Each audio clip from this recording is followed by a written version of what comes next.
தங்களுடைய நிலத்தை அபகரிப்பதை எதிர்த்து அமைதியாக போராடிய பாலஸ்தீனியர்களை இஸ்ரேல் இராணுவம் சுட்டுக் கொன்ற தினம் இன்று.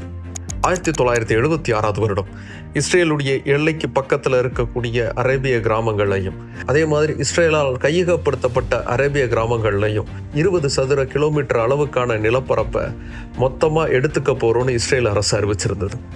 இஸ்ரேல் அரசுக்கு தேவையான பல கட்டுமானங்களை நாங்கள் உருவாக்க போகிறோம், அதற்காக எடுத்துக்கிறோன்னு இஸ்ரேல் அரசு சொல்லியிருந்தாங்க. அதை எதிர்த்து இந்த அரபு கிராமங்களில் இருந்த மக்கள் போராட்டங்கள் அறிவித்தாங்க. எங்களுடைய நிலத்தை எங்களிடமிருந்து எடுக்காதேன்னு சொல்லி கலீலிலிருந்து நெக்பே வரைக்கும் அமைதியான ஒரு போராட்டத்தை முன்னெடுத்து ஊர்வலமாக போனாங்க பாலஸ்தீனியர்கள். அப்படி அமைதியாக போராடின அந்த மக்கள் மீது இஸ்ரேல் இராணுவமும் இஸ்ரேல் காவல்துறையும் கண்மூடித்தனமான தாக்குதலை நடத்தினாங்க.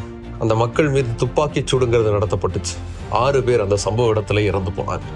1948 தனக்கு வரையறை செய்யப்பட்ட நிலப்பரப்பை கடந்து இன்னும் அதிகமான அளவுக்கு நிலங்களை கையகப்படுத்தணுங்கிற இஸ்ரேலுடைய ஆசையால தான் பல உயிர்கள் தொடர்ந்து பலியாயிற்று.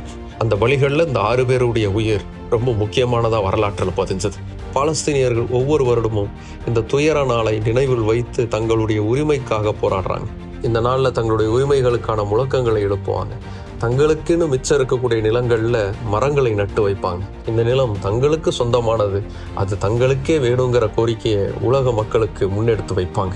1976 பாலஸ்தீனியர்கள் இப்படி கோரிக்கை வச்சுக்கிட்டே இருந்தாலும் இன்னைக்கு வரைக்கும் உலகத்தில் இருக்கக்கூடிய பலருக்கு அது காதலியே விழலை. குறிப்பாக பக்கத்தில் இருக்கிற இஸ்ரேலுக்கு அது சுத்தமாக தெரியலை. தங்களுடைய நிலத்திற்காக போராடிய பாலஸ்தீனியர்களை இஸ்ரேல் இராணுவம் சுட்டுக் கொன்ற தினம் இன்று.